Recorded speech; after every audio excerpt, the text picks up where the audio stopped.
സർക്കാരുമായി നിരന്തരമായുള്ള പോരുകൾ നടക്കുന്നതിനിടയിലാണ് governor Arif Muhammad Khan Kerala governor സ്ഥാനത്ത് നിന്നും മാറിയത്. എന്നാൽ അദ്ദേഹം ആ സ്ഥാനത്ത് നിന്ന് മാറിയെങ്കിൽ പോലും സംസ്ഥാനത്തെ സർവകലാശാലകളിൽ പിണറായി സർക്കാരിന് ആധിപത്യം സ്ഥാപിക്കാൻ കഴിയുന്നില്ല. സർവകലാശാലകളെ ഇനി രാജ്ഭവൻ നിയന്ത്രിക്കുമെന്നാണ് വ്യക്തമാകുന്നത്. കൂടാതെ പുതിയ ഗവർണർ രാജേന്ദ്ര വിശ്വനാഥ് അർലേക്കറിലൂടെ സംസ്ഥാനത്തെ സർവകലാശാല ഭരണമടക്കം കേന്ദ്ര സർക്കാർ നിയന്ത്രണത്തിലാക്കും. രാജ്യത്തെ സർവകലാശാല വൈസ് ചാൻസലർമാരുടെയും അധ്യാപകരുടെയും അക്കാഡമിക് സ്റ്റാഫുകളുടെയും നിയമനത്തിനും സ്ഥാനക്കയറ്റത്തിനുമുള്ള പരിഷ്കരിച്ച കരട് ചട്ടങ്ങൾ UGC പുറത്തിറക്കുമ്പോൾ വ്യക്തമാകുന്നത് രാജ്ഭവനുകൾക്ക് കിട്ടുന്ന അധികാരത്തെക്കുറിച്ചാണ്. കരട് ചട്ടങ്ങളിൽ പൊതുജനങ്ങളുടെയും അക്കാഡമിക് വിദഗ്ധരുടെയും അഭിപ്രായം UGC തേടി. ഈ നടപടിക്രമത്തിന് ശേഷം അന്തിമ ചട്ടം പുറത്തു വരുന്നതാണ്. ഈ കരടിനെ കേരളം ശക്തമായി തന്നെ എതിർക്കുന്നതാണ്. വൈസ് ചാൻസലർ നിയമനത്തിനുള്ള സെർച്ച് കമ്മിറ്റി അധ്യക്ഷനെ ചാൻസലർ, അതായത് ഗവർണർ, നിർദ്ദേശിക്കും.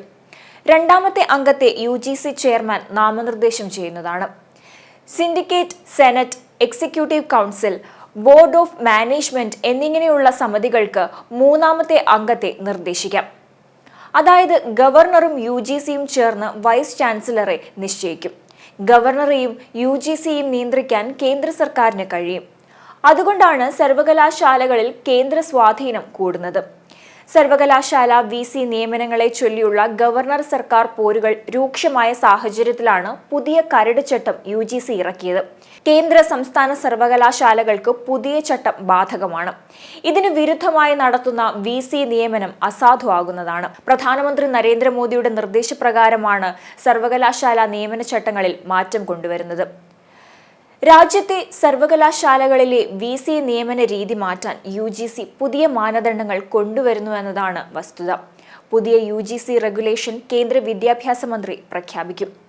സർവകലാശാല VCമാരോട് പ്രഖ്യാപന യോഗത്തിൽ ഓൺലൈനായി പങ്കെടുക്കാനും ക്ഷണിച്ചിട്ടുണ്ട്. VCമാരെ നിയമിക്കാനുള്ള സെർച്ച് കമ്മിറ്റികൾ കേന്ദ്ര സർക്കാർ നിയന്ത്രണത്തിലാകുമ്പോൾ സർവകലാശാലകൾ സമ്പൂർണ്ണമായി UGCയുടെ നിയന്ത്രണത്തിലാകാനാണ് സാധ്യതയുള്ളത്. ഉന്നത വിദ്യാഭ്യാസ സ്ഥാപനങ്ങളിൽ അധ്യാപകരെ നിയമിക്കുന്നതിനുള്ള യോഗ്യതാ മാനദണ്ഡങ്ങളിലും ഇതോടെ മാറ്റം വരുന്നതാണ്.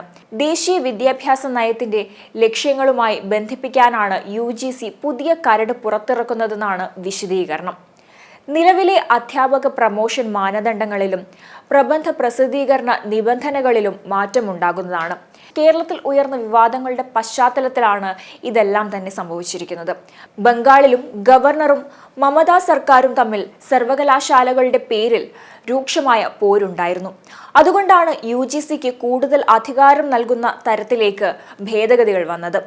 വൈസ് ചാൻസലർ സ്ഥാനത്തേക്ക് 5 പേരുകൾ സെർച്ച് കമ്മിറ്റിക്ക് ചാൻസലറുടെ പരിഗണനയ്ക്ക് വിടാം. 5 വർഷത്തേക്കോ 70 വയസ്സ് തികയുന്നതുവരെയോ ആണ് നിയമനം.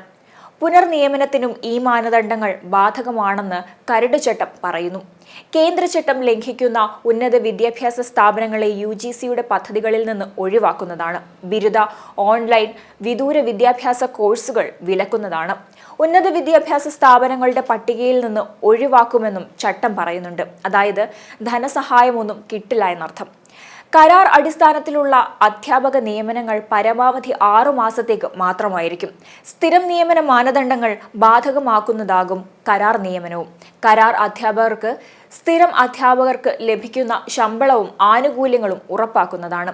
കരാർ അടിസ്ഥാനത്തിൽ പരമാവധി 10% അധ്യാപകരെ നിയമിക്കാമെന്ന 2018 UGC മാനദണ്ഡം ഒഴിവാക്കിയിട്ടുമുണ്ട്. പ്രൊഫസേഴ്സ് ഓഫ് പ്രാക്ടീസ് എന്ന നിലയിലെ നിയമനം 10% കവിയരുത് എന്നാണ് കരട് ചട്ടം പറയുന്നത്. ബിരുദവും ബിരുദാനന്തര വിഷയവും മറ്റ് വിഷയങ്ങളിലാണെങ്കിലും UGC നെറ്റ് പരീക്ഷയിലെ മികവിന്റെ അടിസ്ഥാനത്തിൽ അധ്യാപക നിയമനം നടത്താം. PhD നേടിയ വിഷയത്തിന് മുൻഗണനയും നൽകുന്നതാണ്.